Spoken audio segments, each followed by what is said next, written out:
La santé au naturel avec Olivier, notre naturopathe.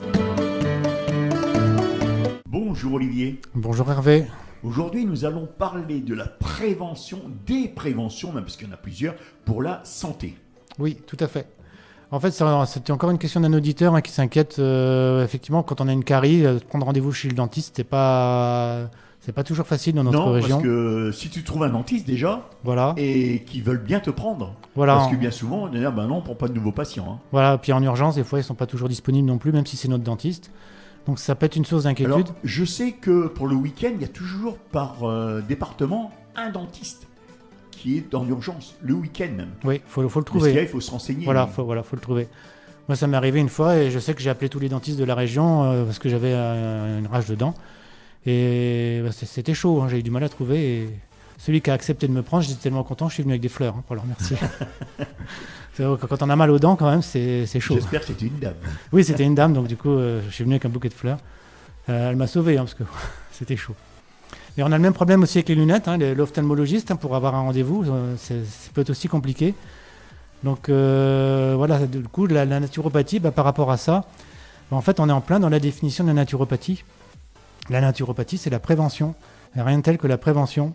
Et si on reprend la définition de la naturopathie, la définition de l'OMS, la naturopathie, c'est un ensemble de méthodes de soins visant à renforcer les défenses de l'organisme par des moyens considérés comme naturels et biologiques. Donc l'idée, c'est ça, c'est de ne pas avoir besoin d'aller voir le médecin, c'est de ne pas avoir besoin d'aller voir le dentiste. Bon, après, je vous donnerai quand même des pistes par rapport à ça quand on est obligé d'y aller.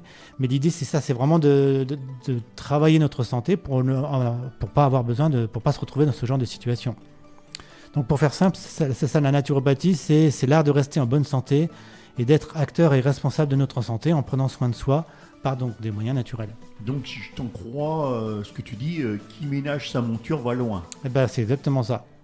Et donc on va faire une petite chronique justement pour rappeler un petit peu les grandes règles pour une bonne hygiène de vie. Et donc on va commencer par la première technique de naturopathie, l'alimentation, les bases d'une bonne alimentation, d'une alimentation saine. Donc on va faire vraiment les points principaux. Premier point, c'est la mastication. Prendre le temps de bien mâcher, ça va faciliter la digestion. C'est la seule partie de la digestion qui est consciente, donc dont on est responsable. Et juste de mastiquer un peu plus longtemps, ça va faciliter tout le reste du processus. Redonne-nous la règle, il faut que les solides... Alors c'est Gandhi qui disait ça, il faut boire les solides et mâcher les liquides. Voilà. On a tellement mâché les solides que quand on avale, ils sont liquides. Et même l'eau, il faudrait la garder un petit peu en bouche, il ne faut pas avaler trop vite, il faut boire doucement pour justement la réchauffer dans la bouche et donc profiter encore plus de l'eau. Il y a une chronique de prévue sur l'hydratation, donc on reparlera de l'eau et justement le fait de boire doucement, c'est important. Et il y a beaucoup de choses à dire aussi sur l'eau. Donc la mémoire de l'eau. Entre autres, oui, tout à fait. Existe-t-elle ? Il y a beaucoup de grands chercheurs, de personnes qui ont fait des recherches là-dessus. Et c'est des physiciens, on est dans le quantique avec l'eau, c'est une molécule très particulière, l'eau qui est d'une complexité beaucoup plus grande qui n'est pas rien. Il n'y a que 2 atomes différents. Ça a l'air tout bête cette molécule, mais en fait, elle a des comportements qui sont très surprenants. Donc ça agit aussi dans les préventions pour la santé, l'eau. Oui, tout à fait, l'hydratation. Commencer le repas par des légumes crus, on en a déjà parlé, il faut des crudités. Donc voilà, une règle de santé simple, manger un petit peu de cru, autant qu'on peut, mais en manger un petit peu, c'est déjà un point très important. Manger les produits les plus frais, bio, non raffinés possibles. Les plus bruts possibles, les moins transformés possibles. On va fuir tout ce qui est transformé, tout ce qui est déjà plat tout prêt. Tout ça, il faut fuir. Les fruits, on les mange loin des repas. Les fruits ne se digèrent pas dans l'estomac, ils se digèrent dans l'intestin. Donc si on les prend en fin de repas, ils vont rester coincés dans l'estomac avec tout le reste du repas. Et ça va perturber toute la digestion. Ou je sais qu'une fois, tu nous avais dit qu'il faut attendre un certain temps avant de prendre un fruit cru, sauf la compote, je crois. Voilà, quand c'est cuit, c'est plus la même chose, mais quand c'est cru, c'est une demi-heure avant ou 2 heures après le repas. Il faut qu'ils arrivent dans l'estomac vide, et puis une demi-heure avant, ils ont le temps de quitter l'estomac pour que après le reste du repas arrive. Donc ça permet d'avoir une digestion plus confortable. Puisque tu parles de manger les fruits un certain temps après un repas, tu peux me dire le bienfait lorsque tu manges un yaourt déjà avec des fruits à l'intérieur? Alors les fruits, oui, on peut manger les fruits et des laitages, les deux sont compatibles entre eux, donc c'est une bonne association, donc ça marche. Mais voilà, ça va être, je dirais, probablement le seul cas où les fruits peuvent être mangés avec autre chose. C'est parce que voilà, les fruits en plus ce sont deux aliments plus ou moins acides, donc ils vont bien aller ensemble. D'accord, pas finir son pas puis dire tiens, je vais manger une tranche d'ananas. Alors, Fraîche, pardon. Alors l'ananas, ça va être l'exception. C'est une bonne. C'est bien que tu en aies parlé, que tu en parles. Tu as fait le choisir, celui-là. Tu l'as bien choisi, parce que dans l'ananas, il y a une enzyme, la bromélaïne. La bromélaïne, c'est une enzyme protéolytique. Donc de manger un petit peu d'ananas à la fin du repas, ça va aider à digérer. Ça reste un fruit cru, donc qui va avoir quand même une complication pour la digestion. Mais grâce aux enzymes qu'il contient, ça facilite la digestion. Donc ça reste, je dirais, un fruit intéressant en fin de repas. D'accord. Pour aider à digérer. Donc c'était un bon exemple. Il y a la papaye aussi, dans le même principe, qui va aussi aider à digérer. Donc il y a quand même deux exceptions, on va dire, pour les fruits. Ça, et puis les compotes, enfin tous les fruits cuits. Alors une fois que c'est cuit, et puis c'est plus un souci, ça peut faire office de dessert. Oui, mais comme tu disais l'autre jour, ça vaut pas le tout cru. Voilà, exactement. Consommer des huiles végétales biologiques, première pression à froid, de l'huile d'olive, de l'huile de colza, ça va apporter les acides gras précieux, les oméga 3, les oméga 6, les oméga 9, des polyphénols, donc c'est des molécules antioxydantes. Donc ça, c'est du bon gras, le corps en a besoin. Le mauvais gras, on n'en a pas besoin, c'est celui qu'on va trouver dans les produits laitiers et dans la viande. Mais le bon gras, celui qui est dans les bonnes huiles, dans les huiles végétales, première pression à froid, dans le poisson, ça c'est du gras dont on a besoin. De toute façon, les huiles, il faut le dire, quelles qu'elles soient, à partir du moment où on les trouve dans des petits flacons, c'est sûr que c'est une bonne huile pour l'organisme. C'est mieux que d'acheter des grandes quantités d'huile. Quand c'est pas l'huile de tournesol, tout ça, c'est déjà des huiles industrielles, il faut le dire. Voilà, c'est ça. On en revient toujours à la même chose. Il ne faut pas que ce soit trop industrialisé. Il ne faut pas qu'elles aient été chauffées. Parce que, par exemple, l'huile de colza, riche en oméga 3, les oméga 3 craignent la chaleur, la lumière et l'oxygène. Donc, si on chauffe les graines, on abîme une partie des oméga 3 et on consomme l'huile de colza en partie pour les oméga 3. Et je ne sais pas si tu as vu récemment, ça fait quelques années déjà, qu'on trouve de l'huile de colza pour les fritures. Oui, hélas. Oui, ça me surprend un peu parce que justement, c'est une huile fragile. Moi, je la stocke au frigo. C'est une huile vraiment fragile. Donc, l'utiliser en friteuse à 180 degrés, j'ose pas imaginer ce qui peut se passer au niveau chimique dans cette huile. Alors, un autre point pour une bonne alimentation, l'eau. Donc, l'eau de boisson, on en a parlé un petit peu. Une bonne eau de boisson, c'est une eau qui est peu minéralisée. L'eau, c'est quelque chose qui draine, qui lave. Donc, c'est ce qu'on attend de l'eau de boisson. Donc, si elle est déjà très chargée en minéraux, sous ces minéraux qu'on a du mal à assimiler, ça va être du travail pour les reins et sa capacité à dissoudre, à laver, ça va être amoindri. Donc, voilà, une eau peu minéralisée. La précaution, on regarde sur l'étiquette. Voilà, on regarde sur l'étiquette, c'est les résidus à sec. Déshydraté à 180 degrés, combien il reste de milligrammes. Voilà, il faut que ce soit moins que 120. Donc, par exemple, la Volvic, pour prendre les eaux qu'on trouve facilement, Volcania, le Mont Blanc, les eaux de montagne, comme ça, sont des eaux peu minéralisées, donc très bien pour faire le ménage, pour laver le corps. On en a déjà parlé aussi avec l'alimentation crue, mais privilégier des modes de cuisson douces. Moins on fait chauffer les aliments, moins ça chauffe fort, plus ça cuit doucement, mieux c'est. On abîme moins les vitamines, on abîme moins les nutriments, les fibres. Donc voilà, chauffer à cuisson douce, donc idéalement à la vapeur. Et les recommandations, c'est pas parce qu'on va faire cuire à basse température qu'il faut durer dans le temps, parce que plus qu'on dure dans le temps, plus qu'on détruit les minéraux et les vitamines. Oui, idéalement, les légumes, faut les garder un petit peu croquants. On va pas les faire cuire complètement. Voilà. Donc les haricots verts un petit peu croquants, c'est idéal. Et il faut des protéines à chaque repas. Le corps est construit avec des protéines. Il nous faut quand même des protéines tous les jours. Donc il faut varier les sources. On va trouver des protéines, bien sûr, dans la viande, dans les œufs. Végétal et animal, les protéines. Voilà, mais on en trouve aussi dans le monde végétal, donc dans les légumineuses. Donc voilà, il en faut. De toute façon, il faut des protéines. Pas trop de viande. La viande, ça encrasse quand même beaucoup. Donc voilà, le jour où il n'y a pas de viande, il faudra qu'il y ait des légumineuses parce qu'il faut quand même que le corps trouve ses protéines. Les œufs, c'est une bonne protéine. Donc c'est avec le jaune liquide, des œufs coques, des œufs pochés, mollets.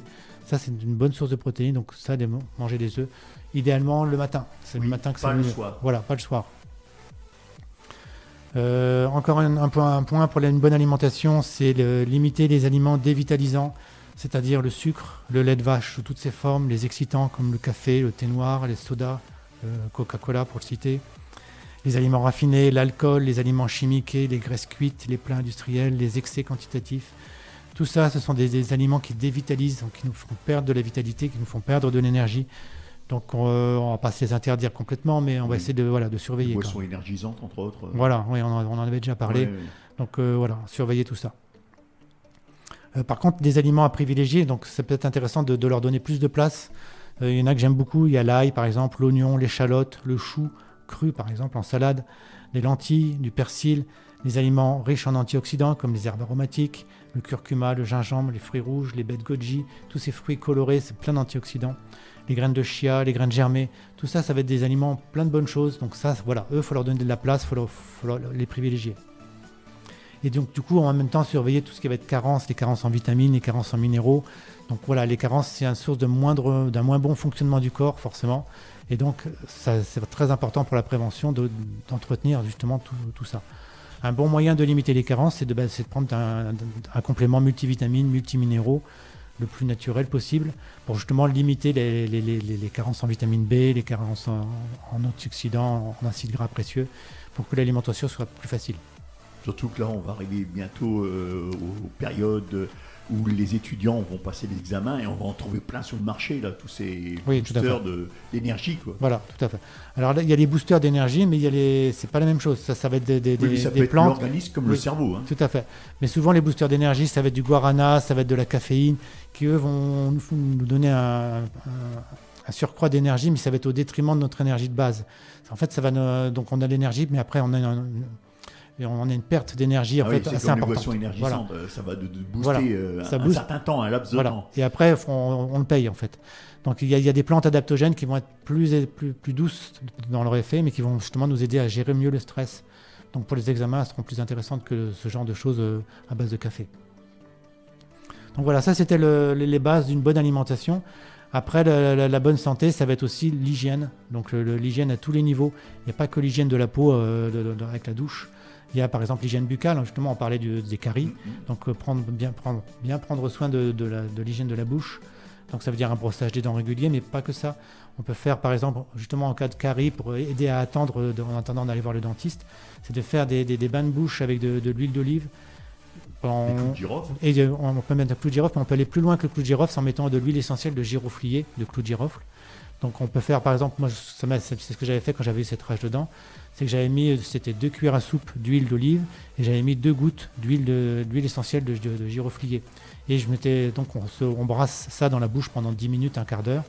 Et le giroflier, c'est une huile essentielle précieuse, ça diminue les douleurs et c'est anti-infectieux. Parce que tu parles de bain de bouche, quand tu regardes le prix d'un flacon pour se gargariser ou se nettoyer les dents, ça vaut aux alentours de 5 €, alors que pour quelques centimes, on peut le faire soi-même avec 4 clous de girofle, une bouteille d'eau et puis du bicarbonate de soude, avec un arôme tel que le citron, des trucs comme ça nettoie très très bien. Exactement, ça va nettoyer. Et ça ne coûte pas 5 €. Hein. Voilà. Le giroflier est vraiment intéressant parce que c'est antidouleur, donc ça va vraiment m'aider à gérer la douleur. Et c'est vraiment un anti-infectieux aussi à spectre large, très puissant, donc intéressant. Tu peux rappeler, parce que tout à l'heure tu en as touché 2 mots, pourquoi tu déconseilles de manger les œufs le soir ? Alors le jaune d'œuf en particulier, c'est riche en cholestérol. C'est une source de cholestérol pour alimentaire. Et le cholestérol, c'est le foie qui va l'exploiter. Et il exploite le cholestérol le matin. C'est le matin que le foie va fabriquer des hormones qui sont fabriquées avec le cholestérol. Donc c'est à ce moment-là que le foie a besoin de cholestérol. Donc s'il en trouve dans l'alimentation, il le récupère et il l'exploite. C'est tout bénéfice. S'il n'y en a pas dans l'alimentation, il va falloir qu'il le fabrique. Donc il peut le faire. Mais si on peut lui donner le jaune d'œuf le matin, il va avoir le cholestérol à disposition. D'accord. Et du coup, il aura toute sa journée. Il va être exploité tout de suite. Ça ne va pas devenir du mauvais cholestérol qui circule et qu'il faut éliminer et qui n'est pas idéal. Bon, en même temps, il y a une intelligence du corps. Si le corps n'a pas besoin de cholestérol, il ne va pas l'assimiler. Il va le laisser dans le système digestif et ça ne servira pas. Olivier, pour les auditeurs et auditrices qui désirent te consulter, tu peux me dire où sont situés et à quelle adresse tes cabinets ? Oui, tout à fait. J'ai donc 2 cabinets. Le premier à Noyon, il est au 8 rue de l'Évêché, c'est à côté de l'hôtel de Cèdre, sur le côté de la cathédrale. Et le second, c'est à la maison médicale à 5 place Choiseul à Compiègne, sur le cours Guinemer. Je suppose que justement, il faut prendre rendez-vous par téléphone pour que tu puisses tout à fait. être présent lors des consultations. Le plus simple, c'est de nous contacter par téléphone, c'est le 06 28 05 72 44. Alors sur Noyon, tu consultes quel jour ? Alors le Noyon, j'y suis le lundi, tous les lundis. Et sur Compiègne, c'est du mercredi, jeudi, vendredi, samedi, toute la fin de semaine en fait. Tous les renseignements que tu donnes dans cette chronique, on retrouve tout ça sur ton site internet. Et on peut prendre aussi rendez-vous pour te consulter sur Compiègne ou sur Noyon. Oui, absolument. Il y a un formulaire de contact sur le site naturopathe-noyon.fr, donc on peut me contacter par là. J'ai mis quelques articles aussi avec de l'information qui reprend des fois certaines chroniques. Donc vous pouvez compléter vos informations en allant sur le site, tout à fait. Sans quoi, tu as une adresse mail ? Alors l'adresse mail, oui, tout à fait. C'est contact@naturopathe-du6, donc le -o, noyon.fr. On peut te voir sur Facebook ? Alors, il y a une page Facebook, tout à fait. Pour me trouver sur Facebook, c'est Olivier Villemin, naturopathe. Mais sinon, vous avez un lien en haut du site internet avec l'accès à la page Facebook et aussi l'accès à la page Instagram. Voilà, donc on pourra aller directement sur ta page Instagram via ton site. Exactement. Tu consultes à domicile ? Ça peut arriver, mais ça reste vraiment pour les exceptionnel. cas Pour les exceptionnels. cas, voilà, exactement. Les personnes qui peuvent vraiment pas se déplacer, ça peut arriver exceptionnellement. Alors tu rappelles ton numéro de téléphone ? Oui, le 06 28 05 72 44. Olivier, qu'est-ce que je peux te souhaiter ? Un bon week-end ? Oui, je te remercie. Et n'oubliez pas, prenez bien soin de vous, c'est important. Il faut d'abord prendre soin de vous pour pouvoir prendre soin des autres après. Mais vous êtes la priorité.